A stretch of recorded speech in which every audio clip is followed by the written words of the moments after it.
आउ लो चलै छी मिथिला गृह उद्योग। और ई जे साइट देख रहल छियै ई मिथिला गृह उद्योग के साइट छियै।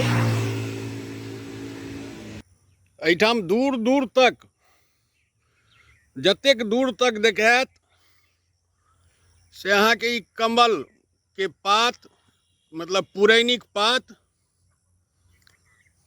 और कमल के फूल। ई झील जे छै से अहाँके एहिठाम छै, एकर नाम छै लोटस लेक। मिथिला गृह उद्योग के भवन सँ जे रोड पर का जे छै से दृश्य जे छै से एहन अछि, देख लियौ। एहिठाम जे छै से आम के अचार बनेबाक उपक्रम में किछु आदमी जे छै से आम काटै में लागल छथि। मिथिला गृह उद्योग में आमक जे अचार बनि रहल छै तकर अवलोकन हम करा रहल छी।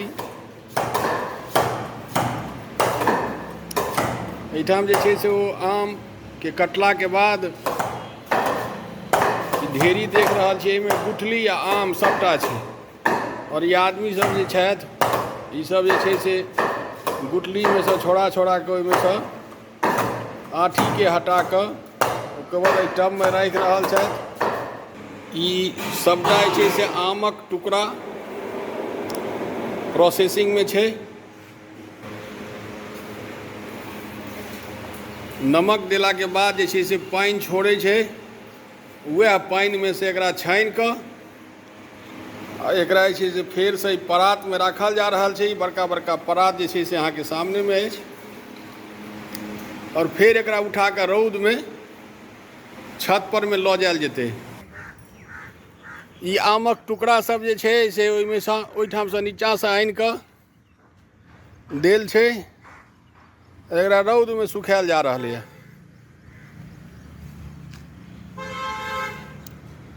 एहिमे जे छै से एकरा प्रोसेसिंग में आब जे छै मसाला सब एहिमे देल जेतै। मसाला के जे छै से आइ ई आमक अचार जे बनि रहलै है ताहिमे आइ मसाला मिलायल जा रहल छै। देखियौ ई मसाला जे छै से आब ओहिमे दऽ देल गेलैए और जतेक टुकड़ा छै आम के सबटा जे छै से पानि सुखा गेल छै। देखियौ मसाला जे छै से एहिमे देल जा रहल छै। बरसात के मौसम छै, बहुत सम्हरि कऽ जे छै से एकरा अहाँके तैयार करऽ पड़ै छै, किएक तऽ कखनो बारिश आबि जाइ छै आ बारिश वाला पानि यदि चाहे केहनो पानि यदि अचार में चलि जाइ छै तऽ अचार खराब भऽ जाइ छै। एकरा बिल्कुल जे छै से अहाँके हिफाजत सँ तरद्दुत सँ एहिठाम आदमी तत्पर रहै छथि। और जखने जे छै से मौसम खराब भेलै कि जतेक ढक्कन सब देखै छियै सबटा एहि पर में दऽ देल जाइ छै।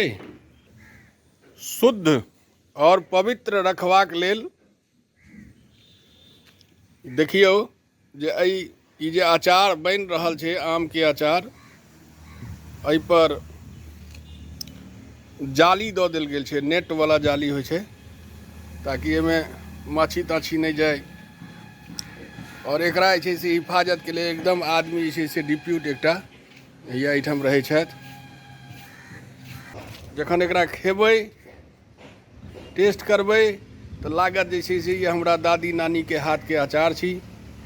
वएह स्वाद, वएह घरेलू स्वाद, वएह गामक स्वाद, वएह मिथिला के स्वाद अहाँ सबके परसै लए हम मेहनत कऽ रहल छी। और आशा करै छी जे अहाँ सबके ई खूब पसंद सेहो आयत।